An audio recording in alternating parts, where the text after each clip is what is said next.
Maya didn't quit her job in a dramatic way. There was no final speech, no desk cleared in a rush.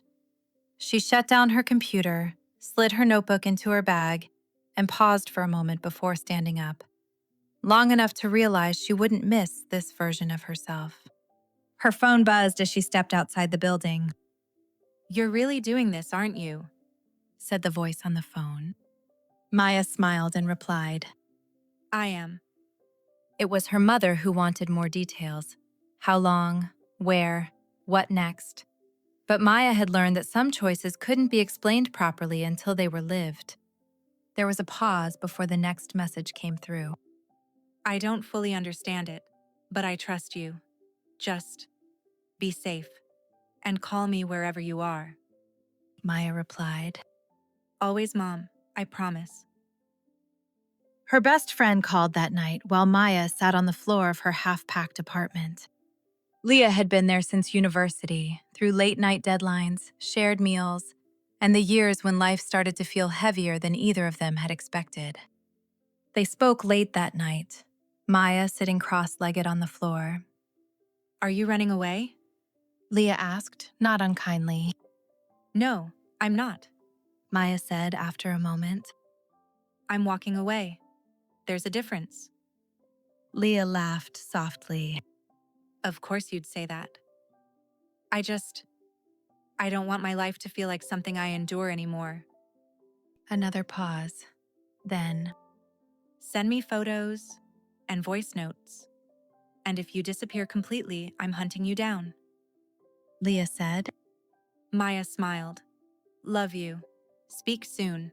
Bye." Travel was quieter than Maya had imagined. Less freedom, more in between. A series of rooms, cafes, stations, and borrowed moments. She moved through places carefully, always aware of the thin line between excitement and disappointment.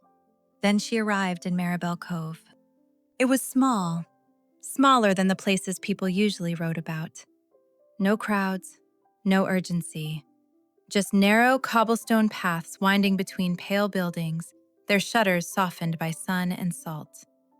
The air smelled faintly of the sea, warm and familiar. Maya had always loved sunsets. Beaches, too. There was something about the way the day surrendered to the evening that made her feel steadier, as though endings didn't always have to hurt. She left her bag at the small guest house and stepped back outside, following the light as it dipped lower. At the edge of the lane, she paused beside an older woman arranging fruit beneath a striped awning. "Excuse me, Maya said. where's the best place to catch the sunset?" The woman looked up, smiling as though the answer was obvious. "You'll get the best views at Sherry's down the road." She said, nodding down the lane. Maya followed the direction of her gaze. The cafe sat nestled between a fruit stall and an antique shop, its windows glowing softly as the evening settled in. Upstairs, pale curtains moved with the breeze. Downstairs, a chalkboard stood near the door.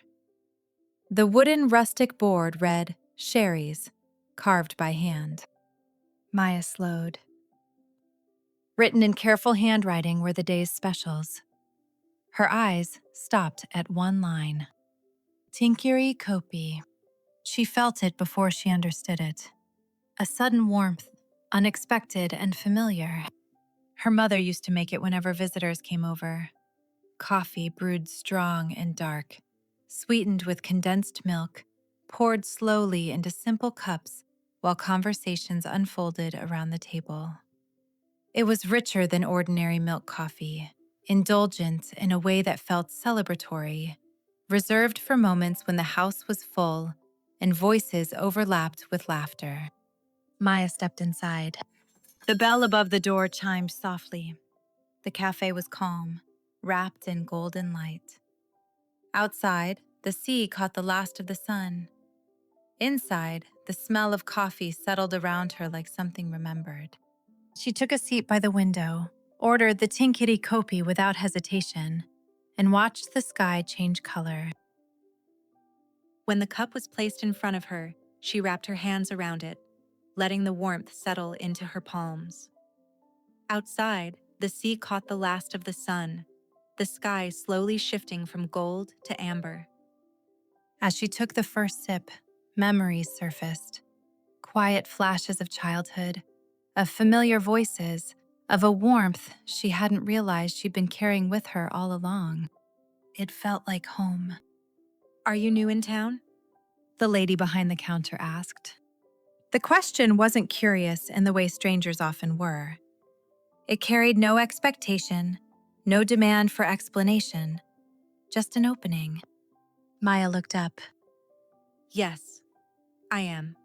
She said after a pause. And for the first time since she had begun traveling, the answer didn't feel temporary.